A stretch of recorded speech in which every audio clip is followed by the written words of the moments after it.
I wonder what it was like to prepare for a coming child 2,000 years ago.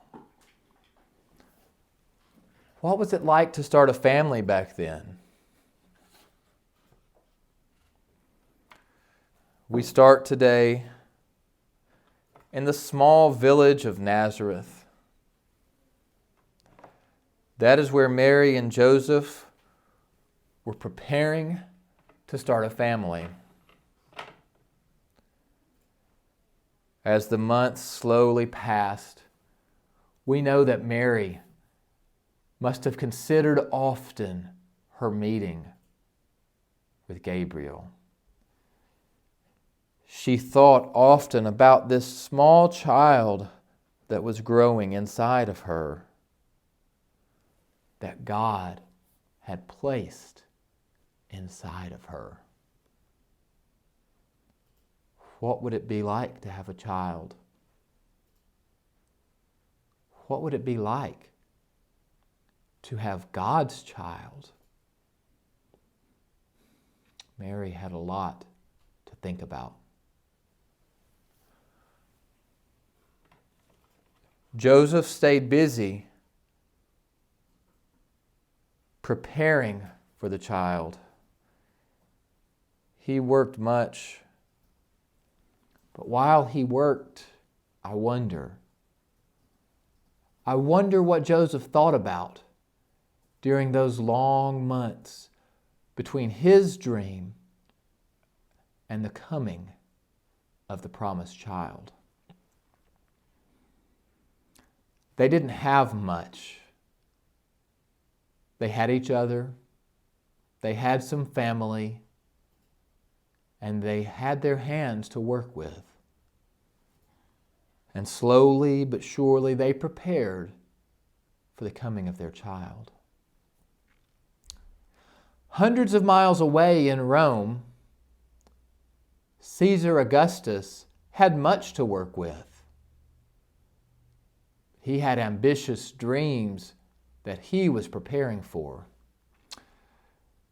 Caesar was always expanding his palace, beautifying his city, the great city of Rome, and preparing to expand the borders of his kingdom, the Roman Empire.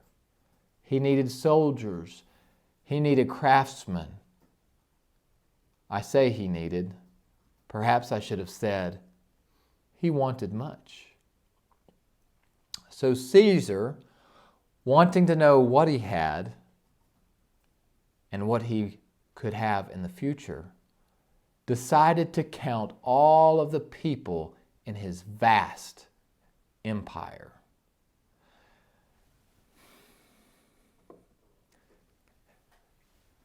Can you imagine the difference between Caesar's dreams and the dreams and visions of Joseph and Mary?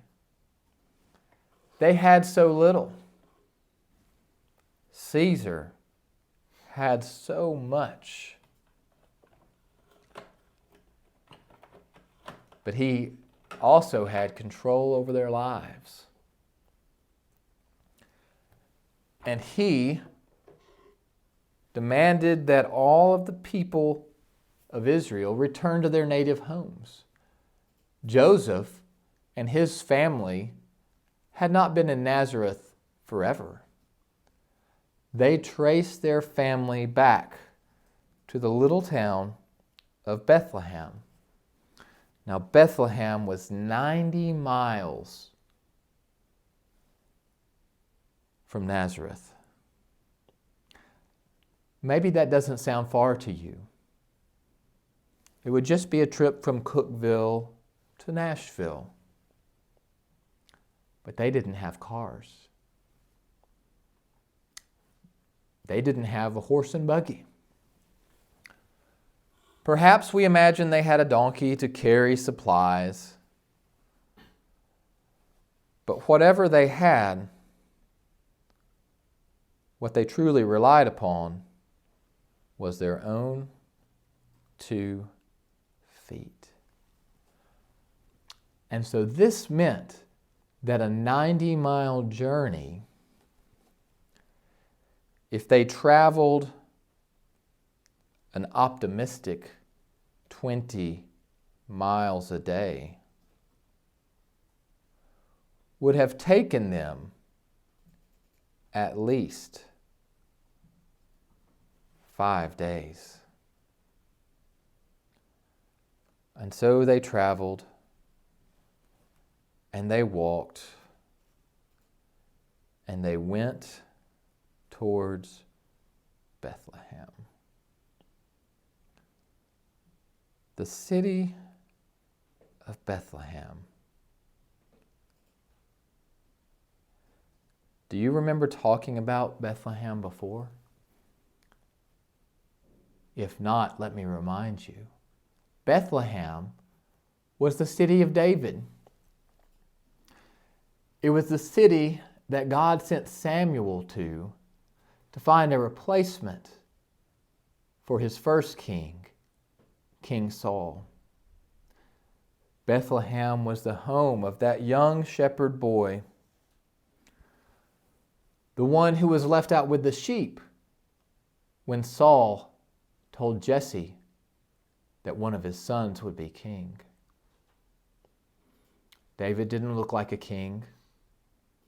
Jesse's family didn't look like a royal family.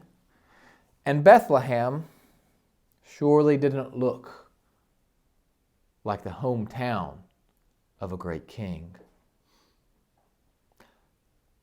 But one thing we've learned from God is that things are not always as they seem. Saul may have looked like a great and mighty king, but ultimately he failed in his role. Caesar may have looked like the most powerful human ever.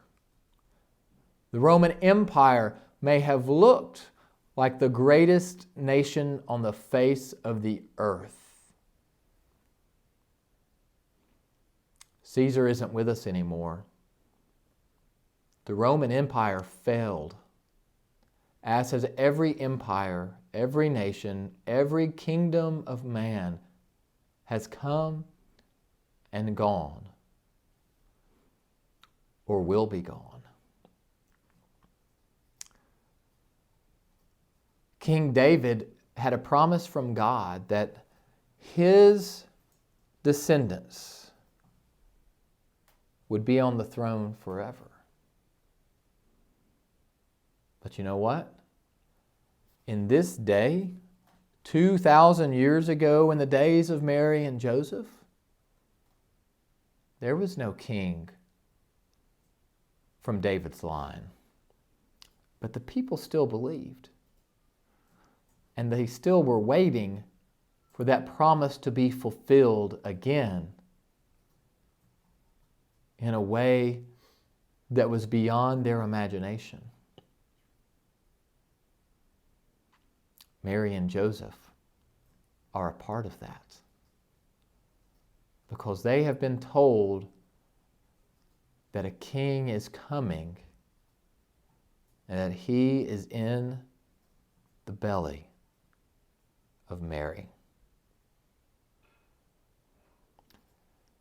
All of Israel was waiting for that great king to come. In this season of darkness, you and I are waiting too. We are waiting to find out what will happen in the little town of Bethlehem. We are waiting to find out what will happen with the child that is in Mary's womb.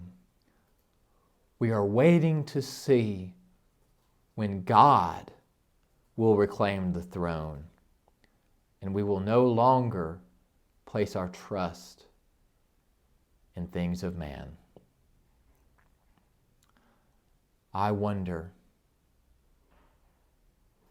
perhaps I should know, what is it like to wait for the coming of our promised heavenly King? Are you waiting? I hope you are. Perhaps next time our King will come. Until he does, may God's will be done on earth as it is in heaven. Have a blessed week.